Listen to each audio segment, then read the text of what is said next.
Subscribe करंतु education empire channel को bell icon को प्रेस करी ऑल को प्रेस करनियंतु लेटेस्ट वीडियो सर्वप्रथम देखिबा पई।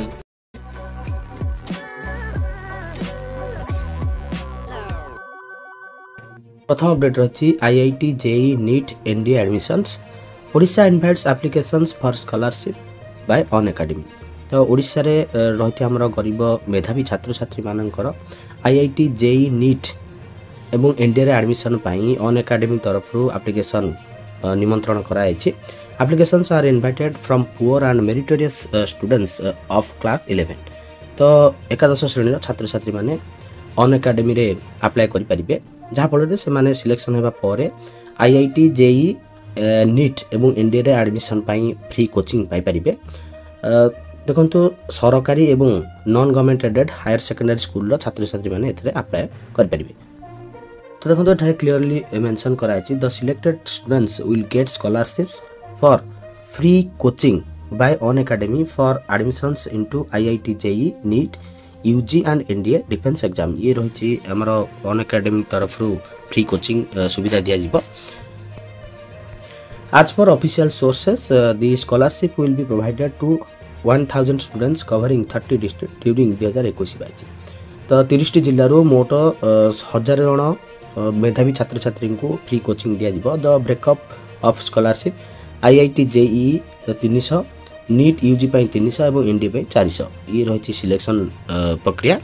तो 1000 जन छात्र छात्री हमर सिलेक्शन हेबे।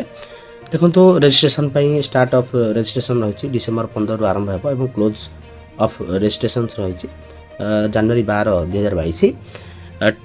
गोटे एग्जाम करा जिवो। एग्जाम टी रही जनवरी 15 2022। तब देखिबा process of selection. There will be one aptitude test for each scholarship. तो प्रति स्कॉलरशिप पई गोटे टेस्ट करा जिवो। 50% weightage will be given to marks secured in HSC exam. HSC exam रो मार्क रु 50% को वेटेज दिया जिवो। ता सहित एप्टीट्यूड टेस्ट रे जहा मार्क रखिबे सेथिरु मध्ये 50% वेटेज दिया जिवो। There will be 3 aptitude test. तीनोटी एप्टीट्यूड टेस्ट करा जिवो। The students can select to appear in any one of their choice। तो निज निज चॉइस अनुसार छात्र छात्री माने अपियर कर परिबे। The students will appear online aptitude test with electronic devices available with them। तो इलेक्ट्रॉनिक डिवाइस जरिया रे एही ऑनलाइन टेस्ट करा जिवो। The duration of the test will be 1 hour। गोटे घंटा रो टेस्ट करा जिवो। तापर देखिबा देखंतु जनरल क्राइटेरिया कोन रहिछि। The students will register to appear the test online using the portal. हमरो अनएकाडेमी रो पोर्टल रहिछि onacademy.com/scholarship/odisha-scholarship-test। तो एथिरे हमरो ऑनलाइन टेस्ट करा जिवो। ऑनलाइन टेस्ट सरिबा परे जो छात्र छात्री माने हमरो क्वालिफाई हेबे से माने तहसीलदार ठारू तांको पितामातांकर इनकम सर्टिफिकेट सबमिट करिवे, जहा पर से माने फ्री कोचिंग नै परिबे। The selection will be made covering students of different social categories SC, ST एवं जनरल। तो एई तीनोटी कैटेगरी छात्र छात्री मानकु हमरो कोचिंग दिया जिवो। The students will be considered against the district from which they passed out to HSC examination irrespective of the HSS where they are studying now। तो देखंतु जणे छात्र बा छात्री जेउ जिल्लारू एचएससी एग्जामिनेशन पास आउट हेतिबे सेही जिल्ला अगेंस्ट ताकू सिलेक्शन करा जिवो।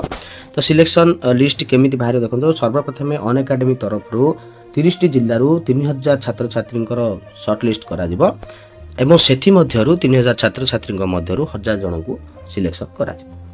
In case any selected student does not join the course, जति कोनोसी छात्र बा छात्री सिलेक्ट हेबा परे कोर्स जॉइन न करंती the vacancy will be filled. तो से क्षेत्र में वेटिंग लिस्ट थिबा छात्र बा छात्री को तांको जगह रे कोचिंग दिया जिवो। तो ये रही गोटे बड़ अपडेट एवं यही अपडेट संगे संगे आसी पहुंच जाइए। देखा परवर्ती अपडेट गोटे बड़ अपडेट रही जिला शिक्षा विभाग में मनमुखी कारोबार निर्दिष्ट शिक्षकों बदली नहीं तेजुची असंतोष ऑनलाइन बदली प्रहसन स्वच्छता नहीं प्रश्न। अपडेट रही बलांगीर जिलूर बलांगीर जिले में शिक्षक शिक्षयित्री ऑनलाइन बदली प्रक्रिया प्रहसन में परिणत होती। गोटे स्कूल अन्य स्कूल को बदली आशारे शिक्षक शिक्षयित्री ऑनलाइन आवेदन करते किंतु से बदली हेबा बदल में विभिन्न कोटारे हाथ गणती शिक्षक शिक्षयित्री बदली करदे हाथ बांधि बसी जिला शिक्षा विभाग। मास मास धरी बदली अपेक्षा शिक्षक शिक्षयित्री निराश होता बेले बदली प्रक्रिया व्यापक चंचकता कराई अभियोग होइछि। सूचना अनुसार बदली अनेक शिक्षक शिक्षयित्री आवेदन करते किंतु एही तालिकारु अल्प किछि शिक्षक शिक्षयित्री को मनमताणिया स्कूल को बदली कराई निज काम सारी देछि जिला शिक्षा विभाग। जो मानक बदली होइछि से माने विभिन्न कोटा और म्यूचुअल रे होइछि। एपरिकी जो शिक्षक मैंने लांच कि चाप पकाई अधिकारी को प्रभावित करें से बदली कराई किंतु जो मानक जरूरी रही से बाद दिया अभियोग होइछि। एही कारबार रे जने करितकर्मा किराणी हाथ रही चर्चा होउछि। संपुक्त किराणी जनक एही कारबार सिद्धहस्त तेणु बदली निर्देश को नहीं शिक्षक महल में असंतोष कोहलिबारे लागिछि। ए विषय में जिला शिक्षाधिकारी ध्रुवचरण बेहेरा को जोगाजोग कराइथिले से फोन उठाई नथिले। आगामी दिन में बदली आवेदन करथिया शिक्षक शिक्षयित्री माने जिला प्रशासन द्वारस्थ हेबे बोली चेतावनी दैछन। तो बड़ अपडेट रही देखा परवर्ती अपडेट। राज्यर मुख्यमंत्री श्रीजुक्त नवीन पट्टनायक बड़ घोषणा। राज्य शिक्षा विभाग को नवीन आउ एक उपहार खोल 63 नुआ आदर्श विद्यालय। गुरुत्वपूर्ण अपडेट। कोरोना संक्रमण को नहीं स्कूल रे पशिला कोरोना 40 छात्री कोरोना रे संक्रमित चिंतार स्वास्थ्य विभाग। पुणी फेरी कोविड शिक्षानुष्ठान में पशिछि कोरोना। एकाथरे गोटे विद्यालयर 40 रु ऊर्ध्व छात्री कोविड रे आक्रांत होइतिबा जणा पड़िछि। कप्तिपदा कस्तूरबा गांधी बालिका विद्यालय में पशिछि कोरोना। 100 रु ऊर्ध्व बालिका पढ़ुथिबा एही विद्यालय में 80 रु ऊर्ध्व छात्री एंटीजन टेस्ट कराइतिला। सेमानक मध्यरु 40 रु ऊर्ध्व बालिका कोविड पॉजिटिव आसीछि, जहाकु नै चिंतार स्वास्थ्य विभाग। एही घटना जणा पड़िबा परे कप्तिपदारु मेडिकल टीम विद्यालय में पहुंची विद्यालय में थिबा अन्य छात्री और शिक्षक शिक्षयित्री नमूना संग्रह करा जायछि।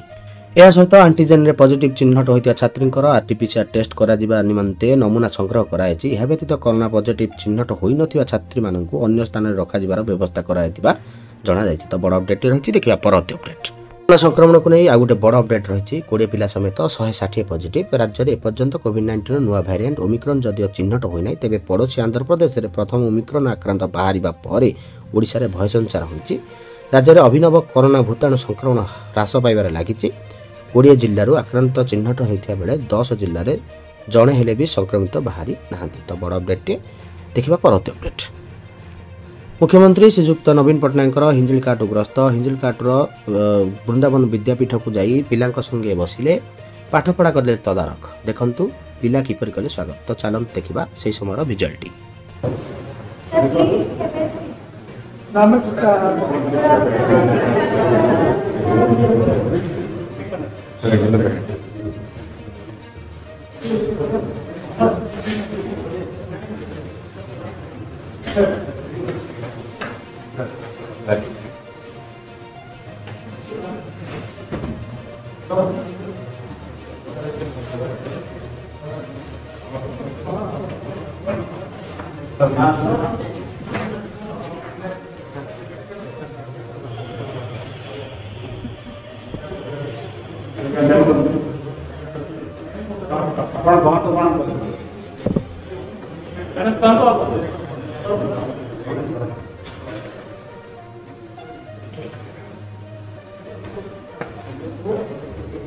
Sir, I would like to provide thanks on behalf of our student community, on behalf of our parents community, that we get such an opportunity to experience such a transformation.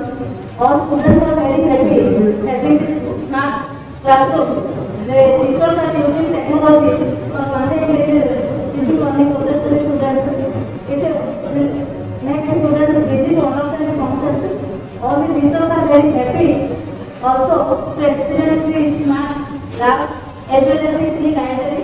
The school ambience makes the students much more joyful that they don't like to spend their time at their home in Sunday or in holidays. They request us to open the school even in holidays so that they can enjoy all the school ambiences. Thank you, sir, for providing such a transformation to the school education. Children, are you happy with the change in your school? Yes, sir.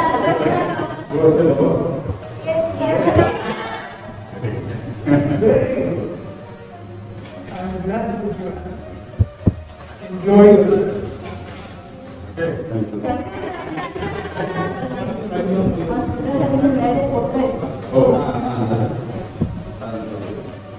Would you like to do something else? Yes, sir. We want something else also.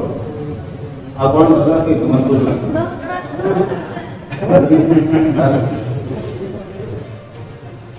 You Please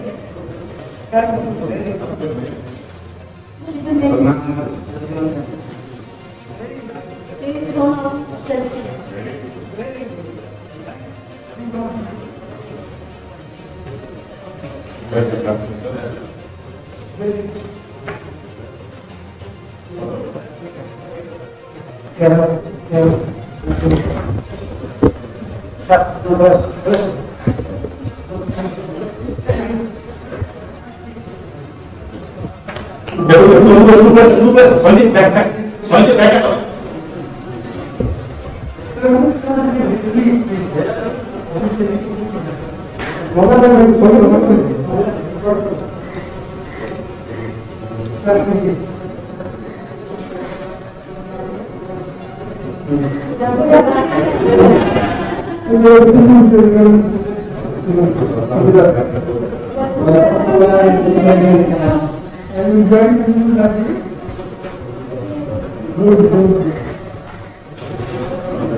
cadre rule ତ୍ରୁଟି ସଂଶୋଧନ ଦାବି ନିଖିଳ ଉତ୍କଳ ପ୍ରାଥମିକ ଶିକ୍ଷକ federation 19ତମ ଅଧିବେଶନ ଖାରବେଳନଗର ଶିକ୍ଷକ ଭବନଠାରେ ଅନୁଷ୍ଠିତ ହୋଇଯାଇଛି।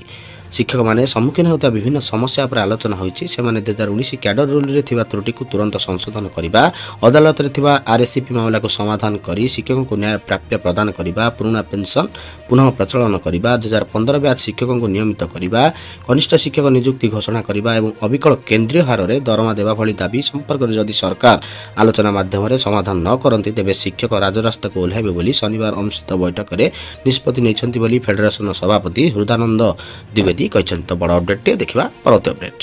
ପ୍ରାଥମିକ ବିଦ୍ୟାଳୟ ଶିକ୍ଷକ ସଂଘର ଆଲୋଚନା ଚକ୍ର ଭଞ୍ଜନଗର ପ୍ରାଥମିକ ବିଦ୍ୟାଳୟ ଶିକ୍ଷକ ସଂଘର ରାଜ୍ୟସ୍ତରୀୟ ଆଲୋଚନା ଚକ୍ର ଶୀର୍ଷକ ସାମ୍ପ୍ରତିକ ପ୍ରାଥମିକ ଶିକ୍ଷାର ସ୍ଥିତି ଏବଂ ଶିକ୍ଷକଙ୍କ ଦାୟିତ୍ୱ ଅନୁଷ୍ଠିତ ହୋଇଯାଇଛି। ରାଜ୍ୟ ସଭାପତି ବ୍ରହ୍ମାନନ୍ଦ ମହାରଣା, ସାଧାରଣ ସମ୍ପାଦକ ବିଭୁ ପ୍ରସାଦ ସାହୁ ପ୍ରମୁଖ ଯୋଗଦେଇ ଆଲୋଚନାରେ ଅଂଶଗ୍ରହଣ କରିଥିଲେ। ପ୍ରାଥମିକ ଶିକ୍ଷକମାନଙ୍କୁ ପୁରୁଣା ପେନ୍ସନ୍ ପ୍ରଦାନ ସହ ଗ୍ରେଡ୍ ପେ 4200କୁ ବୃଦ୍ଧି ପାଇଁ ଶିକ୍ଷକମାନେ ସଂଘ ତରଫରୁ ସରକାରଙ୍କ ନିକଟରେ ଦାବି ରଖିବାକୁ ମତାମତ ଦେଇଥିଲେ। ତ ବଡ଼ ଅପଡେଟ୍ଟିଏ ଦେଖିବା ପରବର୍ତ୍ତୀ ଅପଡେଟ୍। ବଡ଼ ଅପଡେଟ୍ ରହିଛି ଏଣିକି ଅଫଲାଇନ୍ ସେମିଷ୍ଟାର ପରୀକ୍ଷା ବିଶ୍ୱବିଦ୍ୟାଳୟକୁ ଇଜିସିର ଚିଠି କୋଭିଡ୍ ସ୍ଥିତିରେ ସୁଧାର ଆସିଥିବାରୁ ଏଣିକି ବିଶ୍ୱବିଦ୍ୟାଳୟ ଏବଂ କଲେଜଗୁଡ଼ିକ ଛାତ୍ରଛାତ୍ରୀଙ୍କ ସେମିଷ୍ଟାର ପରୀକ୍ଷା ଅଫଲାଇନ୍ରେ କରାଇବାକୁ ବିଶ୍ୱବିଦ୍ୟାଳୟ ଅନୁଦାନ ଆୟୋଗ ପକ୍ଷରୁ ନିର୍ଦ୍ଦେଶ ଦିଆଯାଇଛି। ତ ବଡ଼ ଅପଡେଟ୍ ରହିଛି ଦେଖିବା ପରବର୍ତ୍ତୀ ଅପଡେଟ୍। ପାଠ ଛାଡ଼ିଥିବା 5000ରୁ ଉର୍ଦ୍ଧ୍ୱ ଛାତ୍ରଛାତ୍ରୀ ଫେରିଲେ ବିଦ୍ୟାଳୟ ତାଲିକାରେ ରାଜଧାନୀର 3876, ବ୍ଲକର 1236 ନିୟମ କୋହଳ କରି ଦିଆଗଲା ନାମଲେଖା ସୁଯୋଗ ସ୍ୱତନ୍ତ୍ର ଯତ୍ନ ନେବେ ବିଦ୍ୟାଳୟ ବିଓ। ପଞ୍ଚାୟତ ନିର୍ବାଚନ ପୂର୍ବରୁ ବଡ଼ ନିଯୁକ୍ତି ଏକାଥରେ 7000 ଶିକ୍ଷକଙ୍କୁ ନିଯୁକ୍ତି ପତ୍ର ସଂରକ୍ଷିତ ବର୍ଗ ପାଇଁ ମିଳିଲେନି 4000 ଶିକ୍ଷକ ମାନଦଣ୍ଡରେ ହେବ କୋହଳ। ଏକାଥରେ 7000 ଶିକ୍ଷକ ଶିକ୍ଷୟିତ୍ରୀଙ୍କୁ ମିଳିବ ନିଯୁକ୍ତି ପତ୍ର। ଆସନ୍ତା 16 ତାରିଖରେ କଳିଙ୍ଗ ଷ୍ଟାଡିୟମରେ ହେବାକୁ ଥିବା ବିଶାଳ କାର୍ଯ୍ୟକ୍ରମରେ ମୁଖ୍ୟମନ୍ତ୍ରୀ ନବୀନ ପଟ୍ଟନାୟକ ସାମିଲ ହୋଇ ଯୋଗ୍ୟ ପ୍ରାର୍ଥୀଙ୍କୁ ନିଯୁକ୍ତି ପତ୍ର ବଣ୍ଟନ କରିବେ। ପଞ୍ଚାୟତ ନିର୍ବାଚନ ପୂର୍ବରୁ ଏହି ନିଯୁକ୍ତି ପତ୍ର ବଣ୍ଟନ କାର୍ଯ୍ୟକ୍ରମକୁ ନେଇ ଏବେ ସବୁଠି ଚର୍ଚ୍ଚା। ଗୋଟେ ପଟେ ସ୍କୁଲ ଭିତ୍ତିଭୂମି ସୁଦୃଢ଼ ହେଉଥିବା ବେଳେ ଅନ୍ୟପଟେ ପ୍ରଥମ ଥର ଲାଗି ଓଡ଼ିଶା ଶିକ୍ଷା ଇତିହାସରେ ରାଜ୍ୟ ସରକାରଙ୍କ ଏଭଳି ଏକ ପଦକ୍ଷେପ ସମସ୍ତଙ୍କୁ ଆଶ୍ଚର୍ଯ୍ୟଚକିତ କରିଛି। ନିଯୁକ୍ତି ପତ୍ର ପାଇବାକୁ ଥିବା ଶିକ୍ଷକ ଶିକ୍ଷୟିତ୍ରୀଙ୍କୁ ରୂପାନ୍ତରିତ ହୋଇଥିବା 1075ଟି ଉଚ୍ଚ ବିଦ୍ୟାଳୟରେ ନିଯୁକ୍ତି ଦିଆଯିବ। ଏଥିପାଇଁ ଯେଉଁ ବିଦ୍ୟାଳୟଗୁଡ଼ିକରେ Hindi, Sanskrit, PET, TGT arts, TGT science, PCM और CBZ ଟିଜିଟି ତେଲୁଗୁ ଶିକ୍ଷକ ପଦବୀ ଖାଲି ରହିଛି ତାହାର ତାଲିକା ପ୍ରସ୍ତୁତ ହୋଇଛି। ନବନିଯୁକ୍ତି ଏହି ଶିକ୍ଷକ ଶିକ୍ଷୟିତ୍ରୀଙ୍କୁ ଡିଜିଟାଲ କ୍ଷେତ୍ରରେ ମଧ୍ୟ ଦକ୍ଷ କରାଯିବ। ଏଥିପାଇଁ ସ୍ୱତନ୍ତ୍ର ତାଲିମ ବ୍ୟବସ୍ଥା ବି ହେବ। ନିଯୁକ୍ତି ପତ୍ର ବଣ୍ଟନ କାର୍ଯ୍ୟକ୍ରମରେ ବିଭାଗୀୟ ଅଧିକାରୀ ଶିକ୍ଷାବିତ୍ମାନେ ଉପସ୍ଥିତ ରହି ଦିଗ୍ଦର୍ଶନ କରାଇବେ। ଦିନ ତମାମ ଏହି କାର୍ଯ୍ୟକ୍ରମ ଚାଲିବ ବୋଲି ଜଣାପଡ଼ିଛି। ବିଭାଗର ଜଣେ ବରିଷ୍ଠ ଅଧିକାରୀ କହିଛନ୍ତି ଯେ ଶିକ୍ଷକ ନିଯୁକ୍ତି ଲାଗି ଯୋଗ୍ୟତା ପରୀକ୍ଷା କରାଯାଇଥିବା ସେଥିରେ ଏସ୍ଟି ବର୍ଗର ବହୁ ସଂଖ୍ୟକ ପ୍ରାର୍ଥୀ ମିଳିଲେ ନାହିଁ, ଯେଉଁଥିପାଇଁ 4000 ପଦବୀ ଖାଲି ରହିଲା। ନିୟମ ଅନୁଯାୟୀ ସଂରକ୍ଷିତ ସିଟ୍ରେ ଅନ୍ୟ ବର୍ଗର ପ୍ରାର୍ଥୀଙ୍କୁ ନିଯୁକ୍ତି ଦିଆଯାଇପାରିବ ନାହିଁ। ତେଣୁ ମାନଦଣ୍ଡରେ କୋହଳ କରାଯାଇ ଉକ୍ତ ବର୍ଗର ପ୍ରାର୍ଥୀଙ୍କୁ ନିଯୁକ୍ତି ଦିଆଯିବ। ତ ବଡ଼ ଅପଡେଟ୍ ରହିଛି ଦେଖିବା ପରବର୍ତ୍ତୀ ଅପଡେଟ୍। ଏମିତି ଚାଲିଛି ଆମ ପାଠପଢ଼ା। ହାଇସ୍କୁଲରେ ନାହାନ୍ତି 3236 ବିଜ୍ଞାନ ଶିକ୍ଷକ, 1548 ସଂସ୍କୃତ ଶିକ୍ଷକଙ୍କୁ ମିଳିନି ନିଯୁକ୍ତି, 1620 ପ୍ରାଥମିକ, 46 ଉଚ୍ଚ ପ୍ରାଥମିକ ବିଦ୍ୟାଳୟରେ ଜଣେ ଶିକ୍ଷକ। ବଡ଼ ଅପଡେଟ୍ ରହିଛି government of Himachal Pradesh finance ଡିପାର୍ଟମେଣ୍ଟରୁ ପେନ୍ସନ୍ ସେକ୍ସନର ନୋଟିଫିକେସନଟି ରହିଛି। ନୋଟିଫିକେସନ୍ ଡେଟ୍ ରହିଛି 11/12/2021। The governor of Himachal Pradesh is please to constitute a committee to look into the demands or grievances of the subscribers covered under NPS तो नेशनल पेंशन स्कीम अंडर जो कर्मचारी मैंने आसुँच से डिमांड बा ग्रीभांस को तदारख करने गोटे कमिटी गठन कराई तो से रिगार्डिंग ये नोटिफिकेशन जारी कराई the committee will consult the relevant stakeholders तो स्टेक होल्डर मान सहित कमिटी कंसल्ट करिबो एवं the terms and reference of the committee will be issued separately ता सहित जहाँ टर्म एंड कंडीशन रही कमिटी से बाबद में सेपरेटली इश्यू करा नोटिस तो ये रही गोटे बड़ अपडेट देखा परवर्त अपडेट अंतिम अपडेट तथा गोटे बड़ अपडेट रही समस्त सरकारी कर्मचारी मानक सरकारी कार्य काम करथिबा कर्मचारी सुरक्षा हेतु भारतीय दंड विधान आईन नियम धारा देखा कौन रही अपराध जबरदस्त सरकारी कार्य समय आक्रमण दंड रही 2 वर्षर कारादंड अथवा जोरिमाना किंबा दुईटी जाक धारा रही 353 अपमान किंबा दुर्व्यवहार करिकी सरकारी कार्य बाधा सृष्टि करने 2 वर्षर कारादंड अथवा जोरिमाना किंबा दुईटी जाक 504 धारा अपराधिक धमक किंबा सरकारी कर्मचारी कार्य समय जंत्रणा देवा 3 वर्षरु 5 वर्ष पर्यंत कारादंड अथवा जोरिमाना किंबा दुईटी जाक धारा रही 332 एवं 336 4 नंबर रही धमक देवा 3 रु 7 वर्ष कारादंड किंबा जोरिमाना किंबा दुईटी जाक धारा रही 506 धोका आघात भलिया धमक किंबा टंका पाई भय देखाइबा 3 रु 10 वर्ष जेल किंबा जोरिमाना किंबा दुईटी जाक धारा रही 283 84 एवं 386 ताबे देजी धोखा दे संपत्ति मामला रे मध्य धोखा करिबा 2 वर्ष पर्यंत जेल किंबा जोरिमाना किंबा दुईटी जाक धारा रही 424 सरकारी कर्मचारी को जबरदस्ती कार्य कराइबारे प्रयास 1 वर्ष पर्यंत जेल किंबा जोरिमाना किंबा दुईटी जाक धारा रही 374 सरकारी जमी बाड़ी